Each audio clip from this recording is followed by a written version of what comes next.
ஒரு முக்கியமான வரலாற்று சம்பவம்.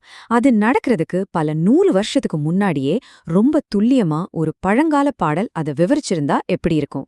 இன்னைக்கு நாம அப்படிப்பட்ட ஒரு ஆச்சரியமான விஷயத்தை தான் பார்க்க போறோம். இந்த வார்த்தைகளை நம்ம எல்லாரும் கேட்டிருப்போம். வரலாற்றிலேயே ரொம்ப பிரபலமான கடைசி வார்த்தைகள்ல இதுவும் ஒன்னு. சிலுவையில அறையப்பட்டப்போ இயேசு சொன்ன வார்த்தைகள் கேக்கும்போது ஒரு பெரிய வேதனையோட வெளிப்பாடா தெரியுது இல்லையா? ஆனா ஒரு நிமிஷம் யோசிச்சு பாருங்க, இது உண்மையிலேயே ஒரு தோல்வியோட கடைசி அழுகுறலா, இல்ல இந்த முழு கதைக்கு பின்னாடியும் இருக்கிற ஒரு பெரிய அர்த்தத்தை திறக்க போற திறவுகோலா? பதில் நாம நினைக்கிறத விட ரொம்ப ஆழமானது. ஏன்னா அந்த அழுக்குரல் விரக்தியில திடீர்னு வந்த ஒரு வார்த்தை கிடையாது. அது ரொம்ப ரொம்ப பழமையான ஒரு பாடலோட முதல் வரி. அந்த பாடல்தான் சங்கீதம் 22. நல்லா கேட்டுக்கோங்க. இது சிலுவை மரணம் நடக்கிறதுக்கு பல 100 வருஷத்துக்கு முன்னாடியே எழுதப்பட்டது. ஆனா அதுல சொல்லப்பட்டிருக்கிற விஷயங்கள் சிலுவையில நடந்த சம்பவங்களோட அப்படியே 100% பொருந்தி போகுது. இந்த டைம் கேப் உண்மையிலே பிரமிக்க வைக்குது. அந்த காலத்துல ஒரு வழக்கம் இருந்துச்சு. ஒரு பாட்டோட முதல் வரிய சொன்னாலே அந்த முழு பாட்டையும் சொன்னதுக்கு சமம். அதனால இயேசுவோட அந்த அழுகுரல் ஒரு தோல்வி அறிக்கை இல்ல. அது துயரத்துல ஆரம்பிச்சு ஒரு மிகப்பெரிய வெற்றியில முடியிற ஒரு முழு கதையை சுட்டிக்காட்டுற ஒரு அறிவிப்பு. சரி வாங்க, இப்போ அந்த சங்கீதத்துக்கும் புனித வாரத்துல நடந்த சம்பவங்களுக்கும் நடுவுல இருக்கிற அந்த நேரடியான ஆச்சரியமான ஒற்றுமைகளை ஒவ்வொன்னா பார்க்கலாம். முதல்ல சங்கீதம் கேலி, கிண்டல், நிராகரிப்ப பத்தி பேசுது. மக்கள் அவரை பார்த்து சிரிப்பாங்க, அவமானப்படுத்துவாங்கன்னு சொல்லுது.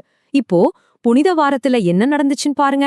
வீரர்கள், மதத் தலைவர்கள், கூட்டம்னு எல்லாரும் இயேசுவ அதே மாதிரிதான் நடத்துனாங்க. இது தற்செயலா நடந்திருக்க முடியுமா? அடுத்து இந்த வரிய கவனிங்க. என் கைகளையும் கால்களையும் குத்தினார்கள். இதுல என்ன அதிர்ச்சியான விஷயம்னா, சிலுவையில அறையிற பழக்கமே உலகத்துல வர்றதுக்கு பல 100 வருஷங்களுக்கு முன்னாடியே இந்த வரி எழுதப்பட்டிருக்கு. பாத்தீங்களா? அந்த பழங்கால தீர்க்க தரிசனம் சிலுவை மரணத்தோட அந்த கொடூரமான நிஜத்தோட அப்படியே பொருந்தது. கைகள்லயும் கால்கள்லயும் ஆணிகளால அரைஞ்சாங்க. சங்கீதமும் அதேதான் முன்னாடியே சொல்லிருக்கு. இன்னொரு துல்லியமான விவரம், சங்கீதம் என்ன சொல்லுது? அவரோட ஆடைகளை பங்கிட்டு அதுக்காக சீட்டு போடுவாங்கன்னு சொல்லுது. சிலுவையின் கீழே இருந்த ரோமானிய படைவீரர்கள் என்ன செஞ்சாங்க? அதேதான், துல்லியமா அதே செஞ்சாங்க. ஒவ்வொரு சின்ன விஷயமும் நிறைவேறியிருக்கு. சங்கீதம் எதிரிகளை காளைகள், சிங்கங்கள், நாய்கள்னு அடையாள மொழியில விவரிக்குது. இதுவும் நிறைவேறியது. எப்படி? அந்த சக்தி வாய்ந்த மதத் தலைவர்கள், ஆயுதமேந்தின படைவீரர்கள், விரோத மனப்பான்மையோட இருந்த கூட்டத்தினர், இவங்க எல்லாரும் தான் அந்த அடையாளங்கள் குறிக்கிற நிஜமான எதிரிகள். ஆனா கதை இதோட முடியல. சங்கீதம் 22 துன்பத்தோட முடியிற ஒரு பாடல் இல்ல. இங்கதான் ஒரு பெரிய ட்விஸ்ட் வருது. இந்த திருப்பம் முழு கதையோட அர்த்தத்தையுமே மாத்திடுது. இந்த சங்கீதம் வலியிலிருந்து ஒரு முழுமையான வெற்றிக்கு போகுது. முதல்ல கடவுள் அந்த துன்பத்தை கேட்கிறார். அடுத்து அந்த நீதிமான விடுவிக்கிறார். அதோட விளைவா எல்லா தேசங்களும் அவரை வணங்கும். கடைசியா இந்த கதை தலைமுறை தலைமுறையா சொல்லப்படும்னு அந்த பாடல் சொல்லுது. இது ஒரு மீட்பின் தெளிவான வரைபடம் மாதிரி இருக்கு. யோசிச்சு பாருங்க, இந்த வெற்றியும் நிறைவேற ஆரம்பிச்சிடுச்சு. கிறிஸ்தவ நம்பிக்கைப்படி இயேசு மரணத்திலிருந்து உயிரோடு எழுந்தார். அவரோட செய்தி உலகம் முழுவதும் பரவுச்சு. இன்னைக்கும் கோடிக்கணக்கான மக்கள் அதை நம்புறாங்க. துன்பத்தோட ஆரம்பிச்ச ஒரு சங்கீதம் ஒரு உலகளாவிய இயக்கத்துல போய் முடியுது. அப்போ இந்த தொடர்புகள் எல்லாம் ஏன் இவ்வளவு முக்கியம்? சங்கீதம் 22க்கும் புனித வாரத்துக்கும் இருக்கிற இந்த தொடர்பு சிலுவை சம்பவங்களை பத்தின நம்ம புரிதல எப்படி மாத்துதுன்னு இப்ப பார்க்கலாம். சங்கீதம் 22க்கும் சிலுவைக்கும் இருக்கிற இந்த கனெக்ஷன் ஒரே ஒரு விஷயத்தை தெளிவா சொல்லுது. சிலுவையில நடந்தது எதிர்ச்சியா நடந்த ஒரு சோகம் கிடையாது. அது ஒரு நோக்கத்தோட தெய்வீகமா திட்டமிடப்பட்ட ஒரு நிகழ்வு. அந்த துன்பம், அந்த தியாகம், அந்த அன்பு, இது எல்லாமே ஒரு நிச்சயமான வெற்றியை நோக்கிதான் வழிநடத்தியிருக்கு. இந்த பகுப்பாய்வை முடிக்கும்போது இந்த கேள்வியோட உங்களை விட்டு போறேன். ஒரு கதையோட முடிவு அது ஆரம்பிக்கிறதுக்கு முன்னாடியே எழுதப்பட்டிருந்தா நம்ம வாழ்க்கையில வர்ற இருண்ட தருணங்கள்ல அது நம்பிக்கைக்கு என்ன அர்த்தத்தை கொடுக்கும்? இத பத்தி கொஞ்சம் சிந்திச்சு பாருங்க.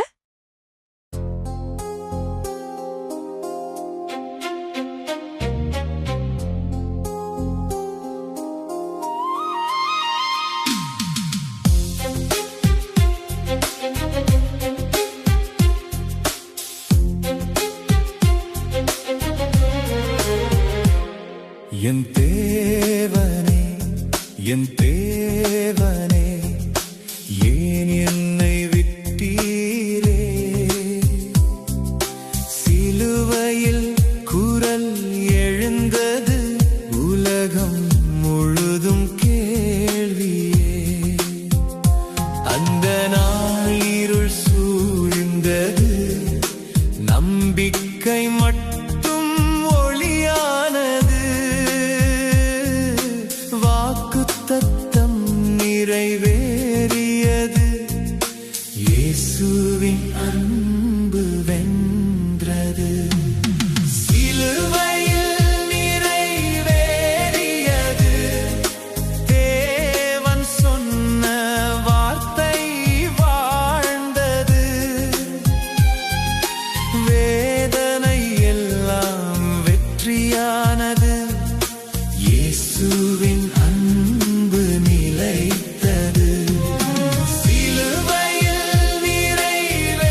நாள் 40 சாட்சி இயேசு ராஜா என்றும்